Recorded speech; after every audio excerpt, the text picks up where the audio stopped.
Rebecca, আপা পেঁয়াজ আর butter লাগবা নাকি এতেই চলবে?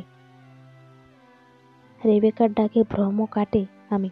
না না, আর লাগবে না, তুই এবার কাঁচামরিচগুলো ঝটপট কেটে ফেলে তো। রেবেকা, আপা মেহমান কয়জন? আমি, তোর ভাইজান তো বলল 4 জন। রেবেকা, 4 জনের জন্য এত আয়োজন? অনেক আবার হয়ে কথাটা বলল রেবেকা। আমি হেসে বললাম, আমি, হ্যাঁ। রেবেকা, যা ভাইজানের অফিসের লোক, সাহেব মেম সাহেব মনে হয়। তয় আপা 4 জনে আফতার পার্টি কবে কেমনি? আফতার পার্টি তো মেলা মানুষ লাগে। হাসির মাত্রা বেড়ে গেল। আমি, ইফতার পার্টি না তো এমনিই তাদেরকে দাওয়াতে দেওয়া হয়েছে। আর কে বলেছে তোকে 4 জন আফতার পার্টি হয় না? আর 4 জন কয়, 8 জন তো আমরা। রেবেকা কিছু একটা বলতে যাবে এমন সময় রেবেকার 4 বছরের ছেলেটা রান্নাঘরে দৌড়ে এলো। রেবেকা চোখ রাঙিয়ে দিয়ে বলল, রেবেকা, হাসান বাজান তোমারে নাও কয়েছি, ওই ঘরে বসে টিভি দেখ, এখানে আসতে মানা করছি না। হাসান শুকনো মুখ করে দাঁড়িয়ে আছে। আমি ওর দিকে তাকিয়ে জিজ্ঞেস করলাম, আমি, খিদে পেয়েছে? হাসান হাসান মাথা নেড়ে আমার কথায় সম্পত্তি প্রকাশ করলো। আমি রেবেকার দিকে তাকিয়ে বললাম, রেবেকা, হাসানকে ফ্রিজে থেকে মিষ্টি বের করে দে তো। রেবেকা হাসি মুখে উঠে বলল, রেবেকা, জি আপা। তারপর আবার প্রশ্ন করলো, রেবেকা আপা কজন কই প্লেট?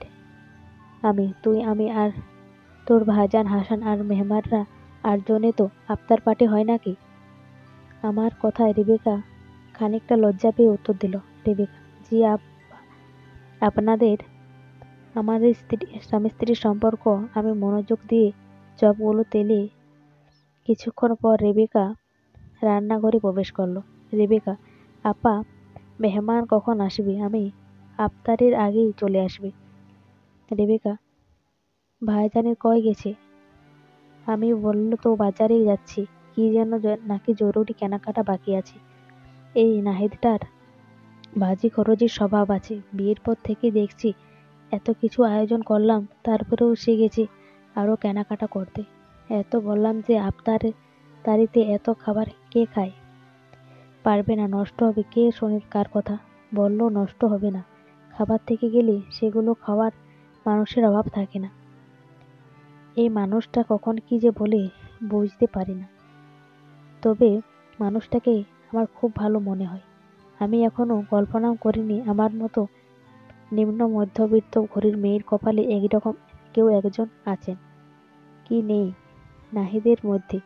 দেখতে সুন্দর, শিক্ষিত, ভালো চাকরি, অনেক টাকা পয়সার মালিক, আর সর্বোপরি হাসি খুশি প্রণচ্ছল একটা মানুষ। বাসর রাতে যখন জিজ্ঞেস করলাম, আপনি আমাকে কেন বিয়ে করলেন, কি যোগ্যতা আছে আমার আপনার বউ হবার, উত্তরে বলেছিল, কি নেই তোমার মাঝে?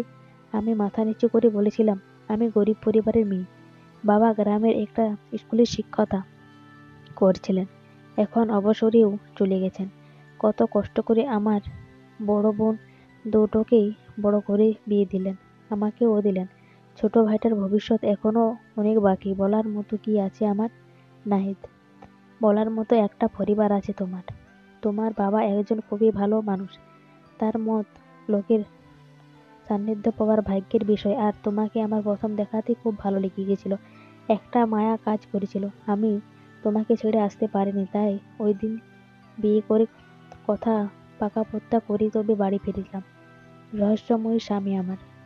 কলিং বেলের শব্দ শুনে দরজা খুলে দেখি 2 হাত ভর্তি বাজার নিয়ে নহিদ দাঁড়িয়ে। আমি, এত বাজার কেন? মেহমান কি 1 মাস থাকবে নাকি? কি রে করু না তুমি? নাহিদ, এগুলো রাখো, প্রয়োজনেটুকু রেখে বাকিটা ফ্রিজে তুলে রেখো। বাজারে যা ভিড়, প্রতিদিন বাজারে যাওয়ার খুবই জরুরি, বিরক্তকর একটা অবস্থা। আমি, তাই বলে এত বাজার? মেহমান কত দূর এখন আসবে? নাহিদ, চলে আসবে, আমি বের হচ্ছি, তাদের নিয়ে আসবো, সাথে করে রান্না বান্না তো শেষ দিকেই, তাই না?